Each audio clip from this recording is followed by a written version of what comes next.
Hello everyone. Today it's just a quick video, and I just want to share what makes or breaks in your UPSC prelims. So basically हम लोग important चीज़ों पे बात करेंगे जो सिर्फ पढ़ाई से रिलेटेड या सोर्सेज से रिलेटेड नहीं है. The first thing is that prelims is not about knowledge. Knowledge से लेना देना UPSC prelims का नहीं है. It's all about how you answer the questions and what questions do you answer. तो बहुत लोग होते हैं जो बहुत नॉलेजेबल होते हैं but they are not able to crack prelims. आपने सुना होगा many people score 66 65, cut off 67 है. तो क्यों नहीं पार कर रही है? कई बार होता है एक मार्क से रह गए, अगले साल 2 मार्क से रह गए, उसके अगले साल फिर से 1 मार्क से रह गए. तो prelims is not about knowledge. लोग दो दो तीन तीन साल पढ़ रहे हैं उसके बाद भी नहीं निकाल पा रहे. The reason is, first is selection of questions. So basically आपको 100 क्वेश्चन होते हैं और आपको 100 नहीं करने. आपको करने हैं 80 से 90. 90 से ऊपर कर सकते हैं अगर आप कॉन्फिडेंट हो, बट 80 से 90 is a good good number of questions.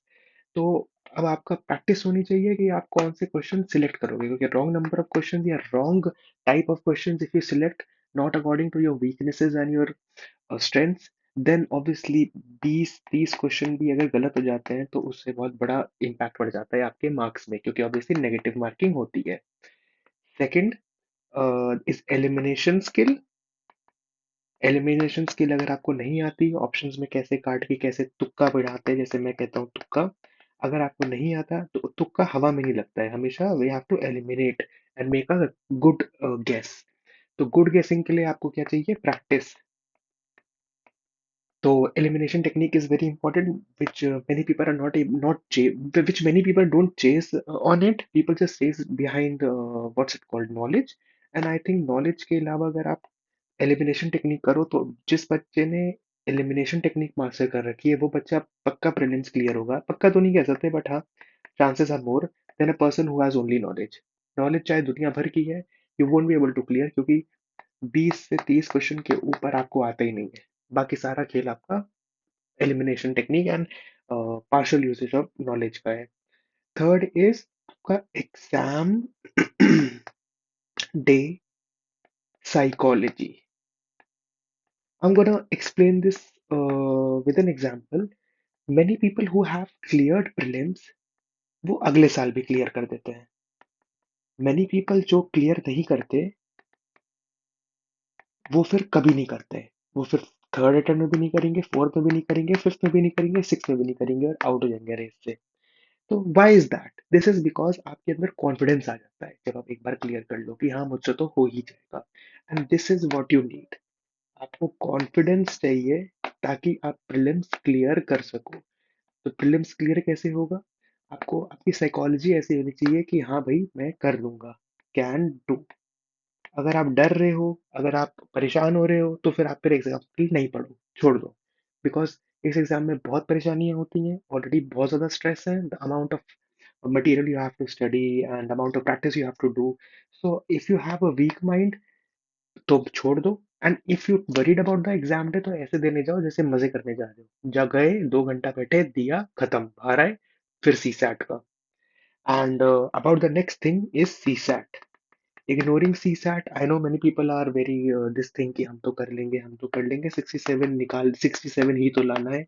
67 200 में से लाना है, पर इतने भी बच्चों के नहीं आ रहे. Even people from IIT and IIM are not able to clear it. So you have to practice it a lot.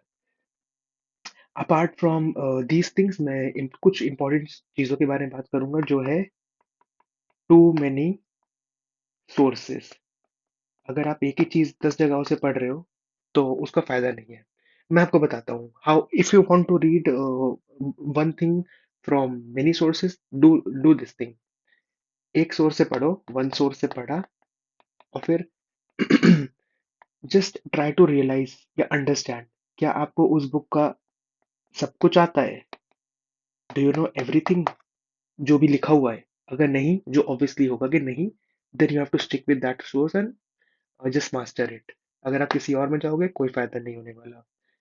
The second is too many mocks. अब आप बोलोगे कि सर टू मेनी मॉक्स कैसे कह रहे हो आप? टू मेनी मॉक्स तो अच्छा होता है।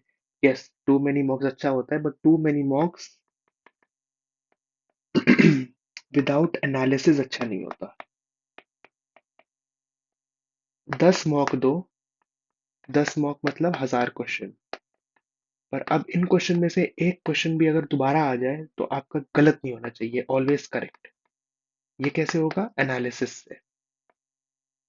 आप 1000 मॉक दे रहे हो, बट आपको उस इनमें से अगर एक क्वेश्चन भी आ गया या 10 क्वेश्चन आ गए आपको नहीं आता, तो it is of no use. I would say prelim से पहले 30 to 40 mocks is a good thing. 20 to 30 तो करने ही है। And if you are able to do 40 to 60 mocks with analysis,